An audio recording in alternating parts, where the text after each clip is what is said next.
क्या हुआ जब अमरनाथ यात्रा के दौरान एक साधु को वंदे भारत ट्रेन से नीचे उतारा गया, फिर जो चमत्कार हुआ उसे सुनकर आपके भी रोंगटे खड़े हो जाएंगे और आप भी हर हर महादेव के नारे लगाने लगेंगे।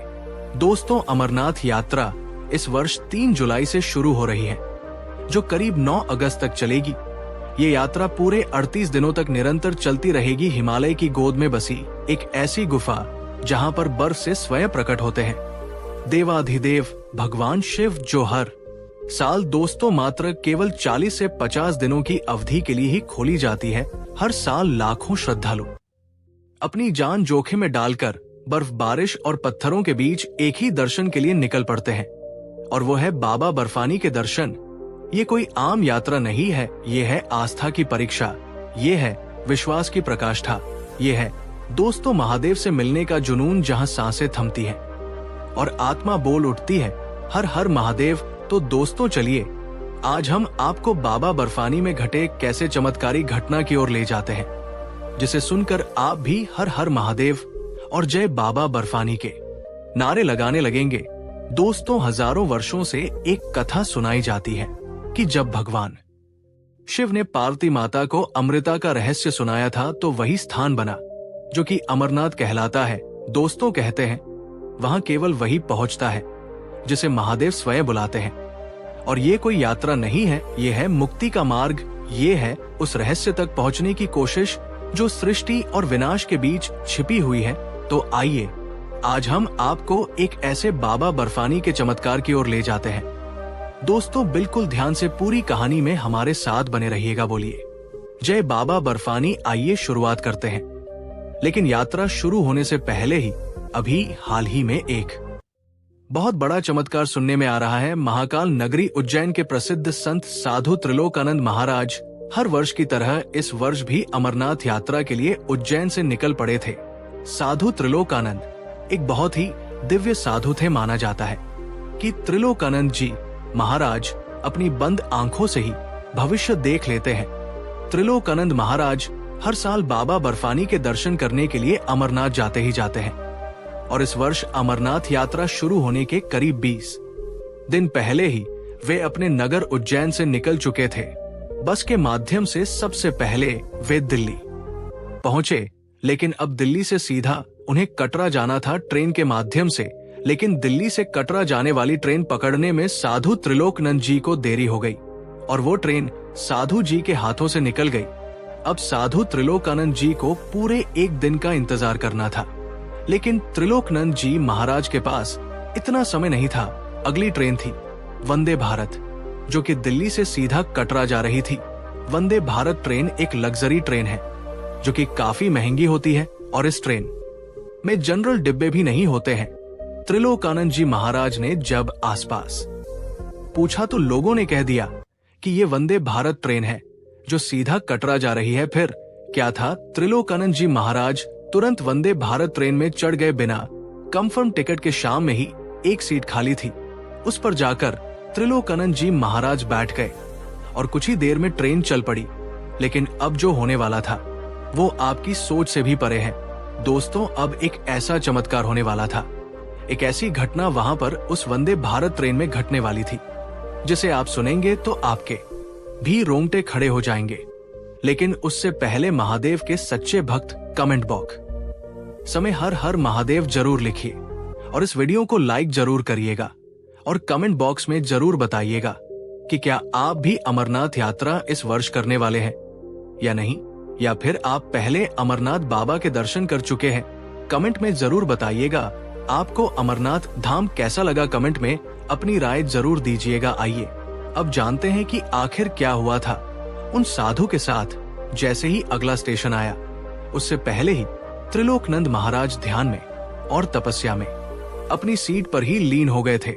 लेकिन कुछ देर के बाद ही हंगामा मच गया।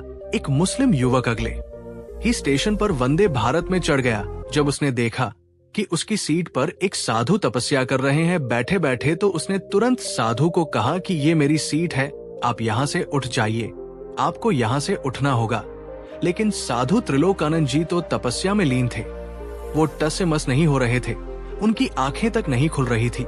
वहां मुस्लिम युवक खड़े खड़े हंगामा करने लगा कि देखो ये कैसे कैसे व्यक्ति वंदे भारत ट्रेन में चढ़ गए हैं, इन्होंने मेरी सीट पर कब्जा कर लिया है और मैं जब इन्हें उठा रहा हूं तो ये उठ ही नहीं रहे हैं। ऐसे लोगों को कौन ट्रेन में चढ़ने देता है? इस तरह से साधु का अपमान किया जा रहा था।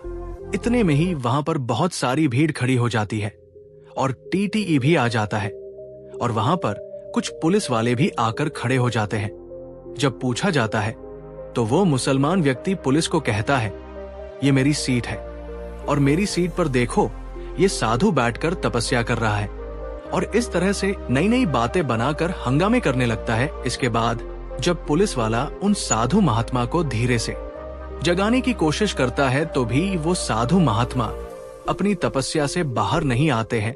सभी लोग चिंतित थे कि आखिर ये साधु तपस्या से बाहर क्यों नहीं आ रहे हैं। त्रिलोकानंद जी दिखने में बहुत ही दिव्य साधु थे, लेकिन वो मुसलमान व्यक्ति उन्हें ढोंगी कह रहा था कि ये सब तो इनका नाटक है, सीट पर बैठने के लिए ये ऐसी हरकत कर रहे हैं। इसके बाद मजबूरन पुलिस अधिकारी और ट्रेन के टीटी को साधु का हाथ पकड़कर उन्हें जगाना पड़ा। साधु तुरंत अपनी तपस्या से बाहर आ जाते हैं और वे जैसे ही बाहर आते हैं तो अपने सामने ये सब देखते हैं और कहते हैं, क्या हुआ बताइए। साधु त्रिलोकानंद जी कहते हैं, बताइए क्या हुआ। तो वो पुलिस वाले कहते हैं, आपने इनकी जगह पर क्यों कब्जा कर रखा है? ये आपकी जगह नहीं है, आपकी टिकट कहाँ, हमें बताइए। तो साधु कहते हैं, टिकट कैसी टिकट? इतने में वह झोले में से एक टिकट निकालते हैं जो कि जनरल डिब्बे की टिकट थी, वो भी दूसरी ट्रेन की। जब वो ट्रेन की टिकट टीटी चेक करता है तो कहता है, ये तो वंदे भारत ट्रेन है, आप गलती से इस वंदे भारत ट्रेन में चढ़ गए हैं, आपको इस ट्रेन से उतरना होगा। तो साधु महाराज कहते हैं, तुम कैसी बातें कर रहे हो, मुझे अमरनाथ बाबा के धाम जाना है और मुझे बिल्कुल भी विलंब नहीं चाहिए। मैं इस सीट से तो उतर जाऊंगा, लेकिन मैं चाहे तो नीचे बैठकर अमरनाथ बाबा की यात्रा कर लूंगा, लेकिन तुम मुझे इस ट्रेन से नीचे मत उतारो। लेकिन पुलिस अधिकारी और ट्रेन की मैनेजमेंट टीम ने ट्रेन रुकवाकर साधु को जबरदस्ती ट्रेन से नीचे उतार दिया। आसपास जंगल का इलाका था और एक छोटा सा स्टेशन था। उस छोटे से स्टेशन पर ही उस साधु को नीचे उतार दिया गया था। साधु महाराज कहने लगे, मुझे बाबा अमरनाथ के दर्शन करने हैं और तुम मुझे यहाँ पर उतार कर जा रहे हो, तुम बहुत गलत कर रहे हो। एक भक्त को अपने पिता, अपने शिव से मिलने में तुम विलंब कर रहे हो। लेकिन वे पुलिस अधिकारी और बाकी के लोग मान नहीं रहे थे। फिर क्या था, साधु को नीचे उतारा गया, सभी लोगों की भीड़ आसपास जमी थी। वापस से सभी लोग ट्रेन में गए। ट्रेन ने सायरन बजाया, वे साधु वहीं स्टेशन पर बैठकर वापस से तपस्या में लीन हो गए। सभी देख रहे थे कि ये साधु कैसे हैं, यहाँ उतारने के बाद भी तपस्या कर रहे हैं, इन्हें तो किसी की चिंता ही नहीं है। लेकिन अब जो होने वाला था वो सबकी सोच से परे था। सभी लोग ट्रेन में बैठ गए थे, सारे ऑटोमेटिक दरवाजे बंद हो चुके थे, ट्रेन सायरन मार रही थी और ट्रेन वापस चलने के लिए बिल्कुल तैयार थी, लेकिन ट्रेन चालू ही नहीं हो पा रही थी। करीब 10 मिनट हो गए, ट्रेन चालू ही नहीं हो रही है। एक एक करके ट्रेन के सारे इंजीनियर इकट्ठा हो गए, ट्रेन का इंजन चेक करने लगे, लेकिन ट्रेन चल ही नहीं रही थी। करीब आधा घंटा हो गया, लेकिन ट्रेन चलने का नाम ही नहीं ले रही थी। सभी यात्री परेशान होने लगे, सभी यात्री हंगामा करने लगे। वही छोटे से स्टेशन पर सभी को विलंब हो रहा था, लेकिन ट्रेन आगे बढ़ने का नाम ही नहीं ले रही थी। और उधर साधु त्रिलोकानंद जी अभी भी तपस्या में लीन थे। सभी इंजीनियरों की टीम, पायलट की टीम ट्रेन का बारीकी से जांच पड़ताल कर रही थी, लेकिन कोई समस्या का निदान नहीं हो पा रहा था। करीब 1 घंटा हो चुका था, सब करने के बाद भी ट्रेन चल नहीं रही थी। उन्हीं इंजीनियरों की टीम में से एक व्यक्ति था जिसका नाम था महेश। महेश ने अपनी टीम वालों को कहा, कहीं उन साधु महात्मा के कारण ही तो ये ट्रेन आगे नहीं बढ़ पा रही है, कहीं उन्होंने ही तो तपस्या करके ट्रेन को रोक दिया हो। हमने उस साधु का अपमान किया, उस साधु को बाबा बर्फानी के दर्शन करने से रोका, उस साधु को पकड़कर ट्रेन से नीचे उतारा, कहीं इस कारण ही तो हमारी ट्रेन आगे नहीं बढ़ पा रही हो। तो सभी लोग सोचने लगे और विचार करने लगे। कुछ लोग कहते ऐसा नहीं हो सकता, तो कुछ लोग कहते हाँ ऐसा हो सकता है, क्योंकि वह एक दिव्य साधु भी हो सकते हैं। लेकिन वापस कोशिशें जारी की गई। ऊपर हेडक्वार्टर में भी संपर्क साधे गए, लेकिन कोई समस्या का समाधान नहीं निकला। इतने में ही एक खबर आई कि कटरा से करीब 100 किलोमीटर पहले ट्रेन की पटरी पर कुछ असामाजिक तत्वों ने ट्रेन की पटरी को ही तोड़ दिया है और वहां की पटरी टूटी हुई है। आगे से फोन आया कि ट्रेन को आगे न ले जाया जाए और ट्रेन को वहीं पर रोक दिया जाए।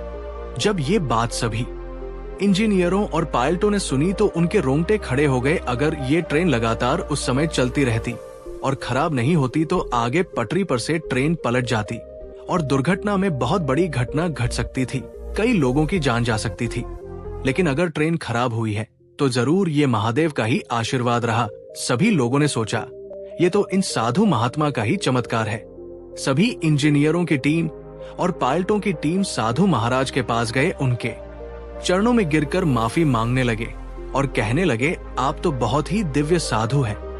अगर आज ये घटना नहीं होती तो हम आगे ट्रेन की दुर्घटना में सभी लोग मर जाते, क्योंकि वंदे भारत ट्रेन की रफ्तार भी बहुत तेज होती है और अगर ट्रेन की पटरी टूटी हुई थी तो बहुत बड़ी जनहानि हो सकती थी। सभी लोग समझ चुके थे कि ये त्रिलोकानंद महाराज का ही एक चमत्कार है। सभी यात्रियों ने भी त्रिलोकानंद जी महाराज के पैर छुए और उस मुसलमान व्यक्ति ने भी त्रिलोकानंद जी महाराज से माफी मांगी और कुछ देर में ही पायलट के पास फोन आया कि अब आगे की पटरी को सही कर दिया गया है, अब तुम ट्रेन आगे बढ़ा सकते हो। लेकिन ट्रेन तो सही नहीं हो रही थी। इतने में ही साधु त्रिलोकानंद जी महाराज ने कहा, अब ट्रेन चालू करो, अब ट्रेन चालू हो जाएगी। और जब पायलट ने ट्रेन चलाने की कोशिश की तो वंदे भारत तुरंत चालू हो गई। सभी लोग बहुत खुश थे।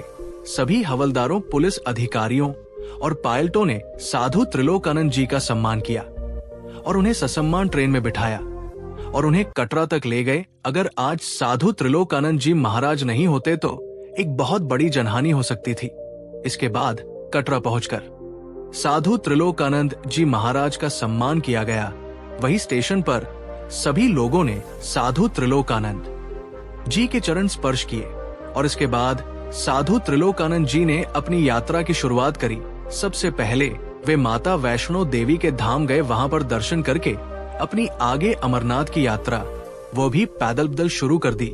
तो दोस्तों, इस घटना से आपको क्या सीख मिलती है? क्या साधु त्रिलोकानंद जी महाराज ने सच में चमत्कार किया है या नहीं? कमेंट में जरूर बताइएगा। बाबा बर्फानी सभी की रक्षा करें, ऐसी हम कामना करते हैं। और दोस्तों, अमरनाथ यात्रा में बढ़ चढ़कर हिस्सा लीजिएगा। बाबा बर्फानी आप सभी की रक्षा करेंगे। अभी हाल ही में पहलगाम में घटना हुई, उसके बाद से सभी लोगों के मन में कई सारे संकोच आ रहे हैं अमरनाथ यात्रा को लेकर। लेकिन एक बात आप कान खोलकर सुन लीजिए, अमरनाथ यात्रा की सुरक्षा के लिए करीब 70,000 सुरक्षा कर्मी केवल यात्रा के लिए ही नियुक्त होते हैं। कई सुरक्षा के घेरे से होकर ये यात्रा गुजरती है। दोस्तों, तो बिल्कुल निश्चिंत होकर बाबा अमरनाथ की, बाबा बर्फानी की यात्रा करिए। आप सभी का बहुत बहुत धन्यवाद। दोस्तों, हर हर महादेव।